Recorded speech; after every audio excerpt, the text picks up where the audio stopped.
ఈరోజు శ్రీ గజానన మహారాజ్ సంబంధించిన ఇంకొక లీల తెలుసుకుందామండి.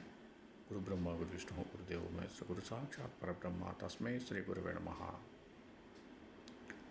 ఒకసారి శ్రీ గజానన్ కూర్చొని శివాలయానికి కొందరు సాధువులు వచ్చారు. ఆ రోజు సాయంత్రం ఆ సాధువుల్లో పెద్దవాడైన బ్రహ్మగిరి భగవద్గీతలోని సాంఖ్యయోగాన్ని వివరిస్తూ శరీరం భ్రాంతిజన్యం, దానికే ప్రాముఖ్యత లేదన్నాడు. అది విన్న స్వామి భక్తులు ఆధ్యాత్మిక సాధనకు శరీరం అత్యావశ్యకమే, మరి ఈయన ఇలా అంటారేమిటి అని తలచారు. ఇంతలో బ్రహ్మగిరి శ్రీ గజాన్ని ఇరువురు కూర్చున్న మంచం నిప్పంటుకొనగా అందరూ దూరంగా పరిగెత్తారు.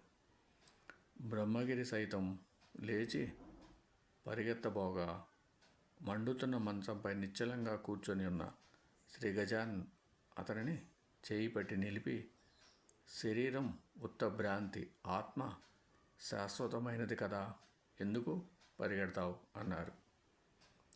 ఆ సాధువు భయంతో, స్వామి, స్వానుభవంలో లేని విషయాన్ని గురించి మాట్లాడినందుకు నన్ను క్షమించి కాపాడండి అని బ్రతిమలాడగా శ్రీ గజానన్ అతన్ని విడిచిపెట్టారు.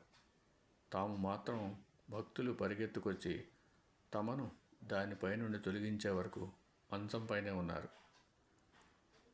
మంటలారిన తర్వాత చూస్తే శ్రీ గజానన్ కూర్చొని ఉన్న భాగం మాత్రం కాలలేదు.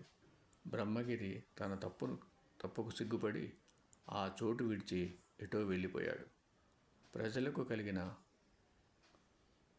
అనుమానంలోని సత్యాన్ని శ్రీ గజానన్ ఈ విధంగా రుజువు చేశాడు. ఓం సమ సద్గురు సాయినాథ్ మహారాజ్కి జయ. ఓం సమ సద్గురు భరద్వాజ్ మహారాజ్కి జయ. ఓం శ్రీ గజానన్ మహారాజ్కి జయ.